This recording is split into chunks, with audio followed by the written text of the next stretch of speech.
Praise the Lord. கர்த்தர் நல்லவர். ஆண்டவராக இயேசுவின் நாமத்திலும் இயேசுவின் வல்லமை ஒளித்து சார்பிலும் வாழ்த்துகிறேன். உங்களை வரவேற்கிறேன், ஆசீர்வதிக்கிறேன். ஆண்டவராக இயேசுவின் அழகும் அதன் அர்த்தங்களும் என்ற தொடர் செய்தியிலே அவருடைய யாத்திரை என்கிற பகுதியை குறித்து நாம் பார்த்து வருகிறோம். அந்த யாத்திரையில் இன்றைக்கு இயேசு போனதான இன்னொரு முக்கியமான இடத்தை நாம் பார்க்கலாம். கர்த்தர் நல்லவர். ஆம், அவர் போன இடங்களில் ஒரு பிரதானமான இடம் குளத்தை தேடி போனார் என்று வாசிக்கிறோம்.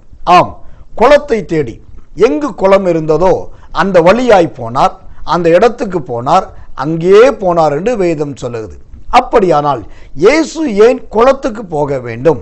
கர்த்தர் நல்லவர். குளத்துக்கும் அவருடைய அந்த போனதுக்கும் என்ன சம்பந்தம் இருக்கிறது? கர்த்தருடைய நாமம் மகிமைப்படுவதாக. யோவான் சுவிசேஷத்தின் புத்தகம் 5ஆம் அதிகாரம் 1 மற்றும் 2 ஆகிய வசனங்களை வாசித்தால், எருசலேமில் உள்ள பெதஸ்தா என்னும் குளத்தண்டையில் இயேசு போனார் என்று வாசிக்கிறோம். ஆம், அந்த குளத்தின் பெயர் பெதஸ்தா. அது ஒரு விசேஷமானதாகவும் அந்நாட்களில் அந்த இடத்தில் அது பெயர் பெற்றதாகவும் இருந்ததாக வேதம் மாத்திரம் சொல்லவில்லை, அது நமக்கும் நன்றாய் தெரியும். அப்படியானால் இந்த குளம் என்பது எதை குறிக்கிறது? குளத்துக்கான சரியான ஒரு விளக்கம் என்ன? வாசித்து பாருங்கள்.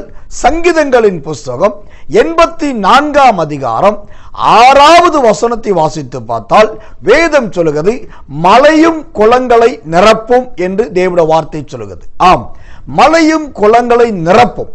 அப்படியானால் இந்த குளம் என்பது கர்த்தர் நல்லவர் நிரப்பக்கூடிய அனுபவத்தை காண்பிக்கிறதா இருக்கிறது. வேதத்தில் பலவிதமான குளங்களை குறித்து நிறைய பார்க்கலாம். ஒவ்வொரு பரிசுத்தவான்களுக்கும் ஒவ்வொரு இடத்துல இந்த குளம் ஒரு சம்பந்தப்பட்டதா இருக்கிறது.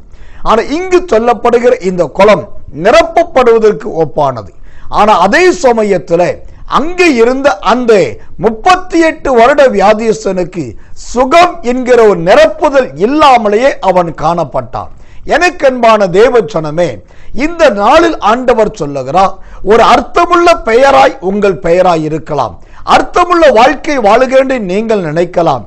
ஆனால் உங்களுக்கு சம்பவிக்க வேண்டிய, உங்களுக்கு நடக்க வேண்டிய, உங்களுக்கு வந்து அடைய வேண்டிய அந்த நன்மையான கிருபையும் ஆசீர்வாதங்களும் கிடைக்காமல் தடை பண்ணப்பட்டிருக்கலாம். நன்றாய் கவனிங்கள். அந்த பெதஸ்தா என்னும் குளத்தை தேடி இயேசு போனதை போல இதோ உங்களுடைய வாழ்க்கையை தேடி இயேசு கடந்து வருகிறார். கர்த்தருடைய நாமத்துக்கு மகிமை உண்டாவதாக. அப்படி அவர் வந்தபோது ஒரு அற்புதமான தெய்வீகமான ஒரு சுகம் அந்த 38 வருட வியாதிஸ்தனுக்கு கிடைத்ததை போல ஆண்டவர் உங்களை தேடி வந்து உங்களுக்கும் அற்புத சுகத்தையும் விடுதலையை தரப்போகிறார். இது நடக்கும், இது நிறைவேறும், இது தேவனுடைய வார்த்தை. அவருடைய யாத்திரை உங்களுக்கும் உங்கள் வாழ்க்கைக்கும் சம்பந்தப்பட்டதாய் கர்த்தர் செய்ய வல்லவராயிருக்கிறார். கர்த்தர் நல்லவர். இரண்டாவதாக இயேசுவின் நாட்களில் சொல்லப்பட்ட இன்னொரு முக்கியமான குளத்தை குறித்து நாம் வேதத்தில் வாசிக்கலாம். யோவான் சுவிசேஷத்தின் புஸ்தகம் 9ஆம் அதிகாரம் 7வது வசனம் முதல் 11வது வசனம் வரைக்கும் வாசித்து பார்த்தால் இயேசுவே சொன்னார், நீ சீலோவாம் குளத்தில் போய் கழுவு என்று சொன்னார். கர்த்தருடைய நாமத்துக்கு மகிமை உண்டாவதாக. ஆம், இயேசு சொன்ன அந்த பெயர் சீலோவாம். அந்த குளத்தின் பெயர் சீலோவாம் என்கிற குளம். அந்த குளத்தில் போய் கழுவு என்று ஒரு குருடனுக்கு சொன்னார். அவன் போனான், அவன் கழுவினான், அவன் அற்புதமாய் சுகமானான். அப்படியானால் இந்த குளம் எதை குறிக்கிறது? முதல் பார்த்த பெதஸ்தா குளம் நிரப்பப்படுவதிலையும் அற்புத சுகத்துக்கு ஒப்பாயும் இருக்கிறது. ஆனால் இங்கு சொல்லப்படுகிற இந்த குளம் 2 அர்த்தத்தை குறிக்கிறது. ஒன்று, சீலோவாம் என்று சொன்னால் அனுப்பப்பட்டவன் என்கிற அர்த்தத்தை குறிக்கும். 2வது அர்த்தம், இது தெய்வீக சுகத்தை அல்ல, அற்புதங்களை செய்யும் சக்தியை காண்பிக்கிறது. தெய்வீக சுகம் என்பது வியாதியிலிருந்து சுகமாவது.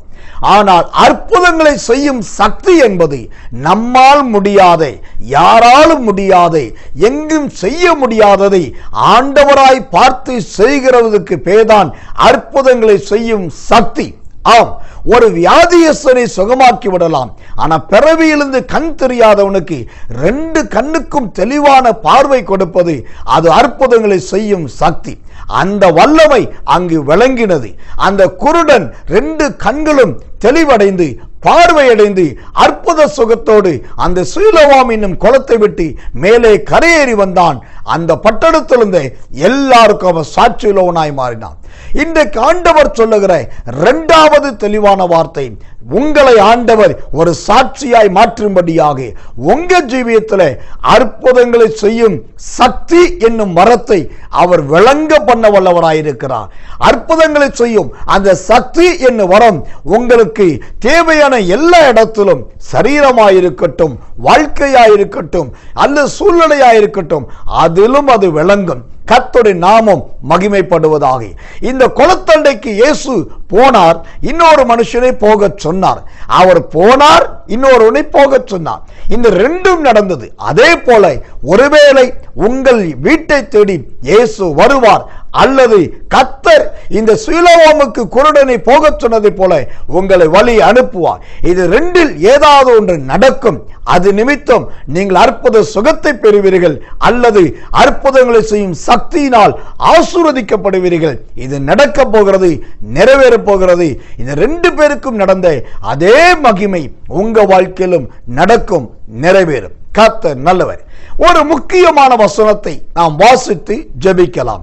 சங்கீதங்களின் புஸ்தகம் 84ஆம் அதிகாரம் 6வது வசனத்தை நாம் வாசிக்கலாம். அழுகையின் பள்ளத்தாக்கி உருவ நடந்து அதை நீரூற்றாக்கி கொள்ளுகிறார்கள். மலையும் குளங்களை நிரப்பும், மலையும் குளங்களை நிரப்பும். இந்த அற்புதமான வாக்குத்தத்த வார்த்தையின்படி மலை எப்படி குளங்களை நிரப்புமோ, அதே போல் வானத்தின் ஆசீர்வாதமாகிய பரிசுத்த ஆவியானவர் உங்க வீட்டை நிரப்புவார், உங்கள் இருதயத்தை நிரப்புவார், உங்க வாழ்க்கையை நிரப்புவார். அது நிமித்தம் இயேசுவின் வருகையை நீங்கள் தரிசிப்பீர்கள். அவருடைய யாத்திரை உங்களுக்கு பிரயோஜனமாயிருக்கும்.